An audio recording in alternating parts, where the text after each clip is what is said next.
हमारे बीच अभी हैं अशोक कुमार वर्मा जी, जो तकरीबन 45 वर्षों से पत्रकारिता जगत और छायाकार में जो है अपना परचम जो है पूरे देश और विदेश में लहराए हैं। मैं अभी मोतिहारी के मेरीन ड्राइव के पास मैं खड़ा हूं और आज बड़ी खुशगवार दिन है कि आज इनसे मिलने का मौका मिला।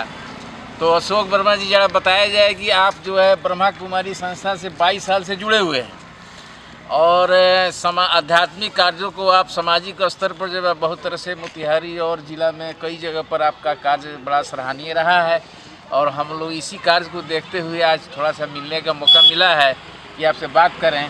तो हम ये पहले शुरू करेंगे कि आप जो है छायाकार और पत्रकारिता में आपकी जिज्ञासा कैसे हुई और कब आए? देखिए, फोटोग्राफी तो मेरा अपना घरेलू ट्रेडिशनल कार्य था, पारंपरिक। मेरे पिताजी चलाते थे, वो आज़ादी की लड़ाई में थे। आज़ादी की लड़ाई के बाद जब जेल से रिहा हुए तो उसके बाद वहीं मोतिहारी में अपना स्टूडियो खोल लिए और हमको बचपन से यह विरासत में मिला। लेकिन मेरे अंदर फोटो पत्रकारिता का एक रुझान था और चूँकि चंपारण गांधी की कर्मभूमि है तो हम यहाँ चाहते थे कि गांधी का जो कोई मामला उखड़ नहीं रहा था उस समय, तो हम लोग जानते नहीं थे। तो हम शुरू करते और जो यात्रा जो आरंभ हुई तो धीरे धीरे बढ़ते गए और देश के लगभग सभी, India today, times of India, Hindustan times, आपको हिंदू इलस्ट्रेटेड वीकली आदि बड़े बड़े पत्र पत्रिकाओं में, देश के मतलब कि जो भी बड़े बड़े पत्र अखबार हैं या पत्रिकाएं हैं, मैं उसमें छपा हूँ। चंपारण को मुख्य रूप से अपनी सेवा दिया। मैं पत्रकारिता धर्म का पालन किया, इसलिए मैं इस लाइन में आया। खाने कमाने के लिए मेरा अपना बिजनेस था, स्टूडियो था, कोई दिक्कत नहीं थी। लेकिन हम चाहते थे कि जो चंपारण है, वाल्मीकि की भूमि है, बुद्ध की भूमि है, चाणक्य की भूमि है और गांधी की कर्मभूमि है, उसको दुनिया में हाईलाइट करें। अच्छा, अब ये भी हम जानना चाहेंगे कि हम लोग पहले अखबार में भी देखे हैं कि आपकी फ़ोटो को और प्रदर्शनी में दिल्ली और विदेशों में भी जो है काफ़ी प्रशंसा मिली है। 2004 में हम लगाए थे बॉम्बे में, विश्व सामाजिक मंच का कार्यक्रम था, 150 कंट्री को लगाए थे, उसके मेन सभा हॉल में हम लगाए थे। फिर 2005 में आपको दिल्ली में जॉर्ज ऑरवेल पर, जिसमें सुप्रीम कोर्ट के जज ने उद्घाटन किया था और इंग्लैंड में राजदूत थे, वे भी आए थे और मोतिहारी के डीएम और हम लोग गए थे, 4 सदस्यीय टीम यहाँ से गई। तो वो सब तो समझिए कि एक रूटीन वर्क था मेरा। चंपारण के थारू और मुसहर पर हम प्रदर्शनी लगाए थे बॉम्बे में और जॉर्ज ऑरवेल पर लगाए थे दिल्ली में, और बिहार में तो दर्जनों प्रदर्शनी लगाए। और ये भी जानना चाहेंगे कि आपके छायाकारी में जो है हिंदुस्तान के बड़े बड़े नेताओं की तस्वीर आपने ली है, थोड़ा सा होता ही रहता था। प्रधानमंत्री का, इंदिरा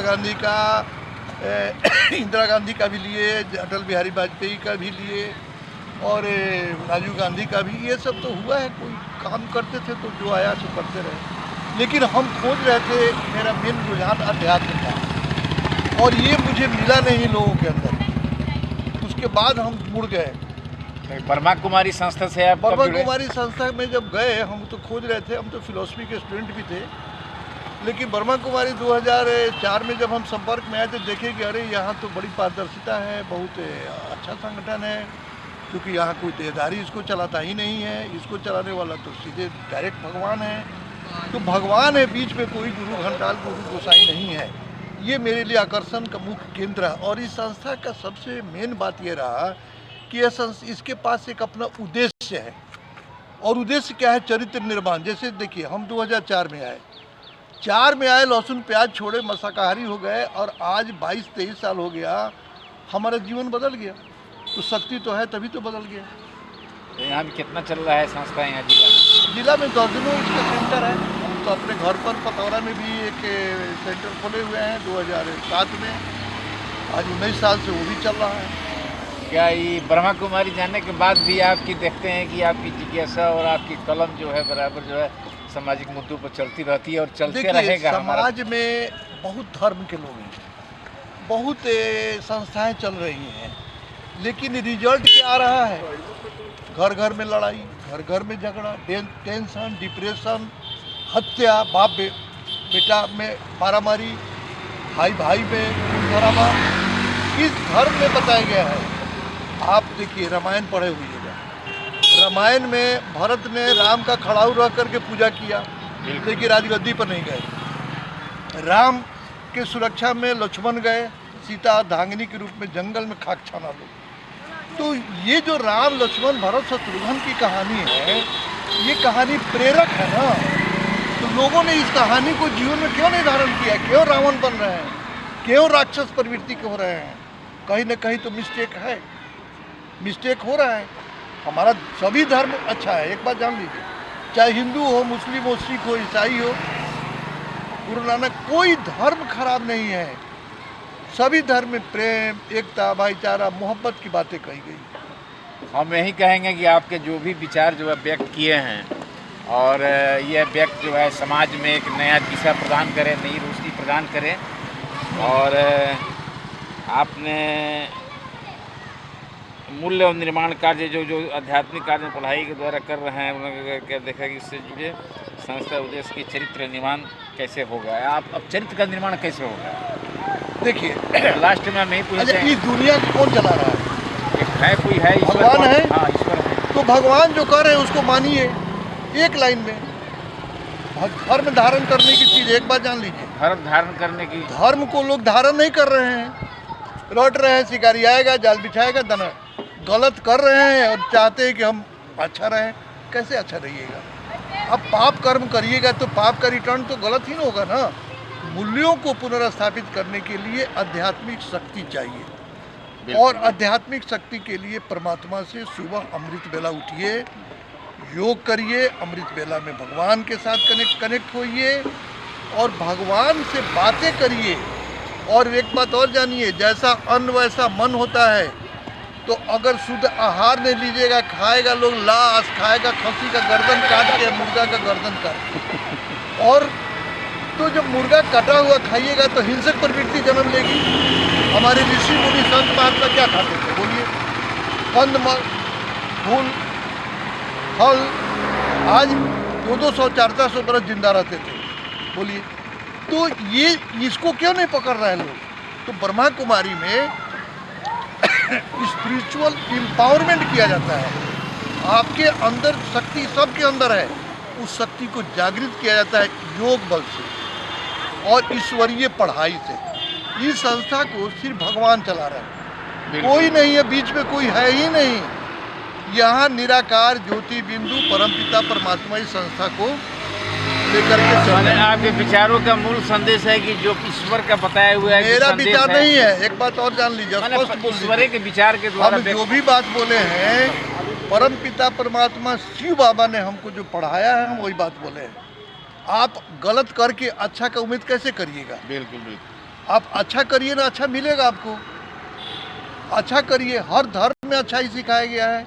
प्रेम करिए। आज देश में आप समझिए, आप पत्रकार हैं, बहुत पुराने पत्रकार हैं, आप एक बात बताइए कि पूरे देश में ये हिंदू मुस्लिम का जो आज चल रहा है दौर, नफरत, डिफरेंसेस का, इसकी क्या ज़रूरत थी भाई मेरे?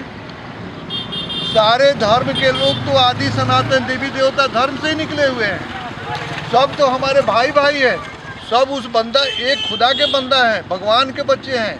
तो एक पिता के जब हम सभी बच्चे हैं, तो एक पिता का जितना भी औलाद होता है, आपस में क्या होता है?